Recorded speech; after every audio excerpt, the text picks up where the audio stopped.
Huh? I said, just get into porn, you'll be better off. Well, depends on what kind of porn we're talking about too. Oh my I think god. we're on, I think we're in the wrong radio show for that, but okay. Yeah. No, Chris, I think that would be awesome. I mean, I'm glad to hear you talking about that because I think that would be pretty cool and we could use that. It'd be your new career. Anyways, I'm just kidding, man. I don't think that's what she was I'm talking all for- about. No, Yeah, not okay. at all.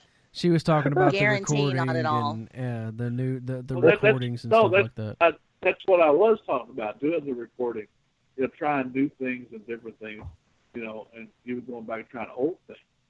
And, it's just because, what is old, it usually has worked before.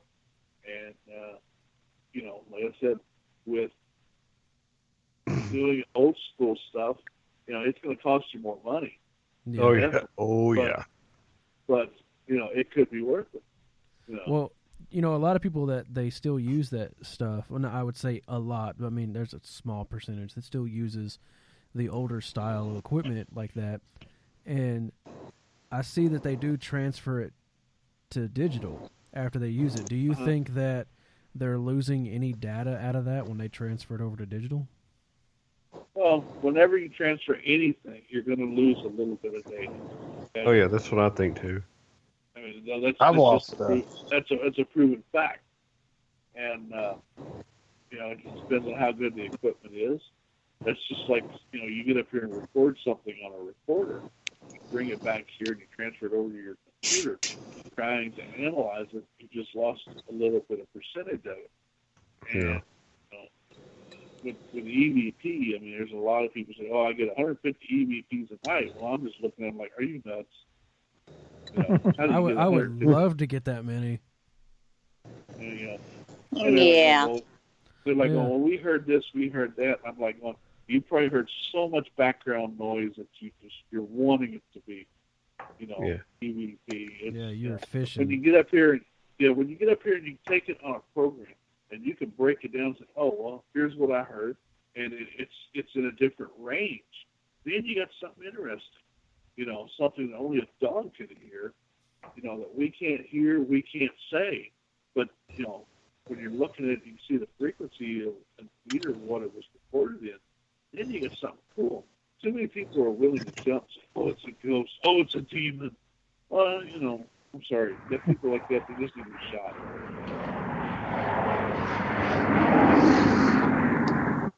Okay, well, I know I missed about 35 minutes of the show, but have you all talked about obviously what we are doing now and where we're at is what with the pet milk building? No, we were talking to him, telling him he should come to Oklahoma and film some stuff here with us. Right, So but should we come have there to that. we host events at the old pet milk building and allow people to come with us on those events, and that building is incredible, and it's 166,000 square feet. So it's been around for many, many, many years. It was a old eggplant, then it became it was pet milk, pet Ritz, and then now it's actually used for a oil field equipment and pressure testing. But And we our have an offices. office there. Yeah. And we're able to host events there. So it is really incredible. And we've got some really cool stuff out of there. Cool. I'd love to see it. Yeah, you should come and come hang out with us, be a guest here. If you ever get it going, I'd love to.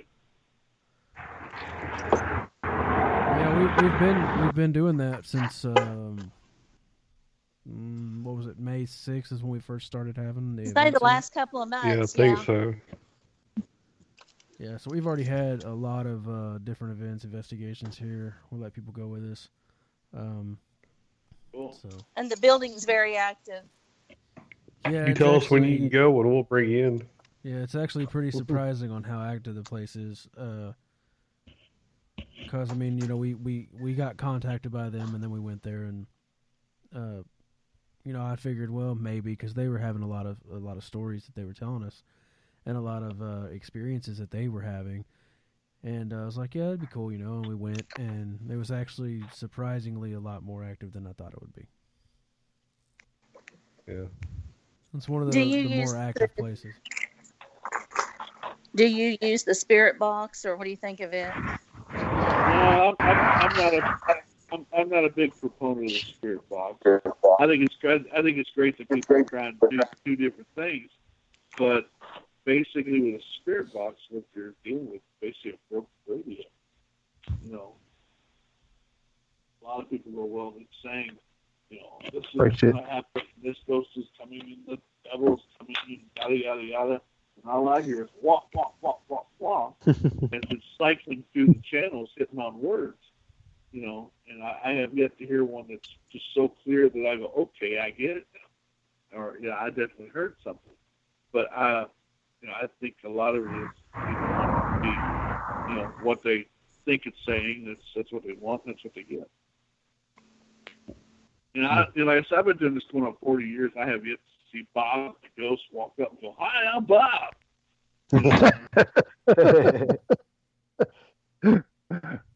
That'd be great.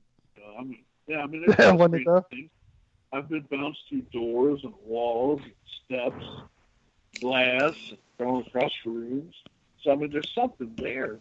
It just, is it a demon? Is it a devil? I don't know. I think my personal view is if you're needing evil in life, that's what you're going to be in death. And of course, some people say, well, we check out cemeteries. And I go, why? Did somebody die there? They're like, no, there's so many people buried there. And I said, well, let's use a little common sense first. And they're like, what? I said, if you died tomorrow, God forbid, would you want to go haunt a hole that you've never seen in your life? Or you want to go haunt someplace that you have people you know and love, or people you hated? Which one are you going to take? So, unless something traumatic happened at the cemetery, I don't even mess with them. Well, that's the way we do. We don't either, but we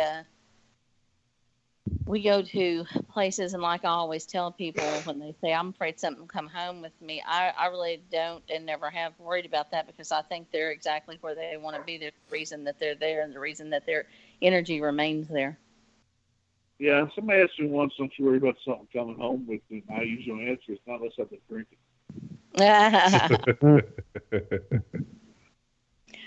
Yeah, that's what I say. I don't ever worry about that. I don't think that they ever would or are going to. I think that, like I said, they're where they want to be. There's a reason that they're there. So.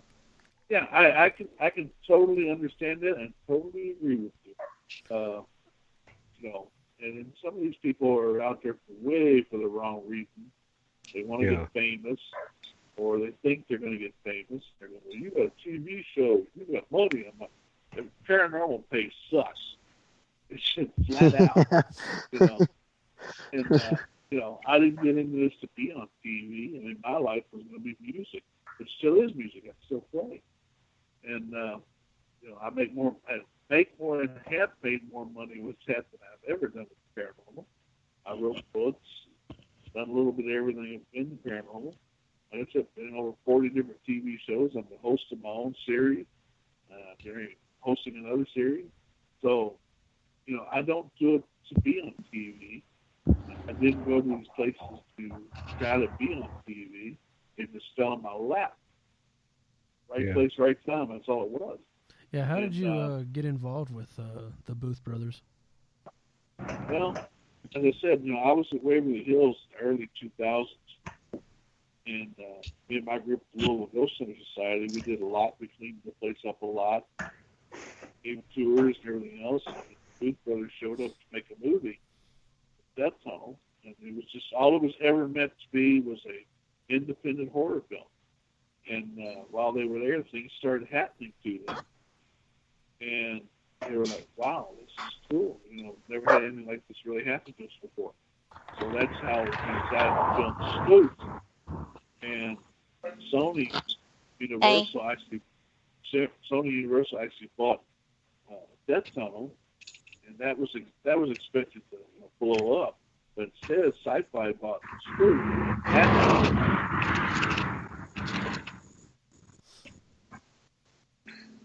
that's how that happened. Because once Spook aired, they came back to us. Okay, what else you got? We were like, they didn't really want that part. So that's how that's how Children of the Grave got expanded out, because we were thinking of what else could we film. And originally it was called Creepy Kids with a K.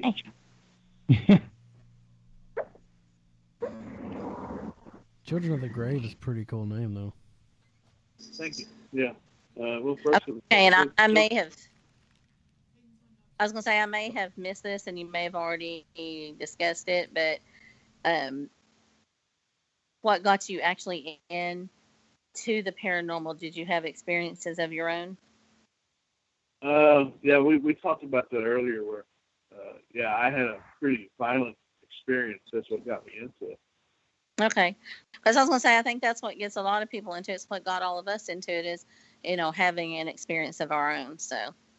Yeah, when I'm doing my lectures and stuff, sometimes I'll go around the room asking people, "How'd you get into the paranormal?" And I got into it because of Dustin. Into it because of what? Because of Dustin. Dustin got me into it. Well, normally there's two answers. One, they've had some type of experience, or two, they've seen it on TV. But invariably, you always get somebody who says, "Oh, I'm going to help people." And I'm like, "Really? How are you going to help people when you don't even know what you're dealing with?" I even had an argument with a bishop over that once. Name drop. That's okay. It's James Long. I've known James for over 30 years.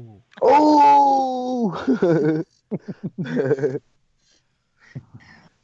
No, we like I said, all of us have had experiences. That's why we wanted to start our groups and get into this. But we also, I think everybody, like we've discussed on other shows, everybody's just looking for answers. Oh yeah, I agree. And that's the whole reason why me and James had the argument, because he said I got to help people. I said, no, you got to help heal spiritual people. And James is one of the rare, really verified clergy in the paranormal world. He actually did go to Loyola University and become a clergy, priest, a bishop. I've seen his papers. And, there's others out there who claim to be clergy, but, they're nuts. Yeah.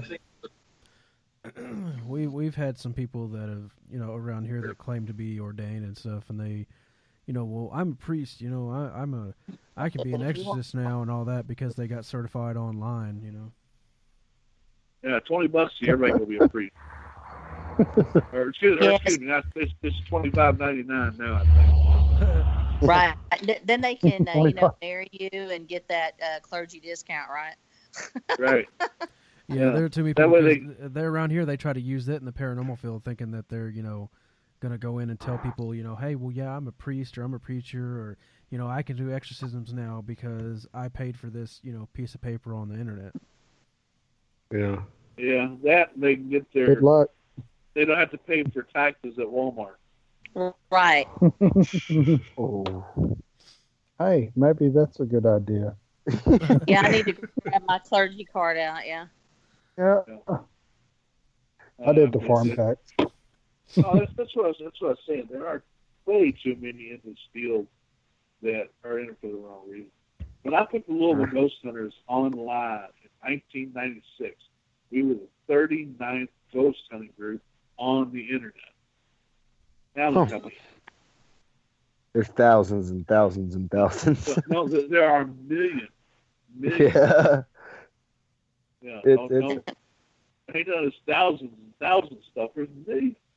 And a lot of them are gone within, a month. But their pages are still up there. And yeah. Well, Dustin, you started your team in what year? 2009. See, and I started in 2011, but I was investigating years before that. But I finally just said, you know what? Let's just make a team, and that's what I did. And it's just been family and friends, and